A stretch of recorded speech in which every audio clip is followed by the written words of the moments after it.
क्या कोई संतान सुपारी देकर उसी मां की हत्या करवा सकती है जिसने उसे जन्म देकर इस दुनिया में लाया हो? इस बात पर यकीन कर पाना बेशक मुश्किल है, लेकिन महाराष्ट्र के मुंबई में ऐसा वाकई देखने को मिला है। एक बेटी ने अपनी ही मां की हत्या करवा दी, वो भी सिर्फ इसलिए क्योंकि मां को उसके एक्स्ट्रा मैरिटल अफेयर से दिक्कत थी। उन्होंने बेटी के मोबाइल फोन इस्तेमाल पर प्रतिबंध लगा दिया था। इस मामले में लड़की और उसके मुंह बोले भाई को गिरफ्तार कर लिया गया, जबकि दूसरा आरोपी फरार है। मृतक मां का नाम प्रिया नाइक है।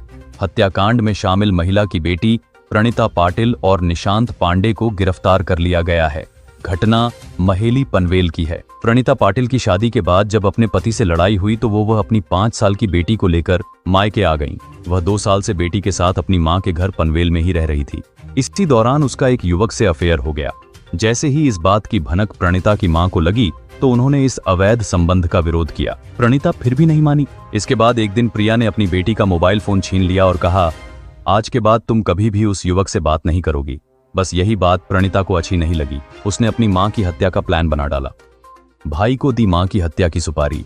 प्रणीता पाटिल विवेक पाटिल को अपना भाई मानती थी। विवेक पाटिल को पैसों की जरूरत थी। वह प्रणीता से पैसे मांग रहा था। तब प्रणीता ने उससे एक डील की। कहा, तुम मेरी मां का मर्डर कर दो, बदले में मैं तुम्हें 10 लाख रुपए दूंगी। विवेक इसके लिए तैयार था। फिर विवेक पाटिल ने निशांत पांडे की मदद से 13 सितंबर को प्रिया नाइक की उसके घर में हत्या कर दी। निशांत को भी प्रणीता अपना मुंह बोला भाई मानती थी। रात को जब प्रिया का पति प्रहलाद नाइक घर आया तो उसने प्रिया को बेहोश पाया। वे उसे अस्पताल ले गए, लेकिन डॉक्टर ने उसे मृत घोषित कर दिया। प्रिया के शव का पोस्टमार्टम कराया गया। उस वक्त यह बात सामने आई थी कि उनकी गला घोंटकर हत्या की गई है। पुलिस ने मामला दर्ज कर जांच शुरू कर दी है। पुलिस ने प्रिया पाटिल से पूछताछ की। तब यह बात सामने आई कि विवेक पाटिल और निशांत पांडे ने प्रिया की हत्या की है। फिलहाल केस की जांच जारी है।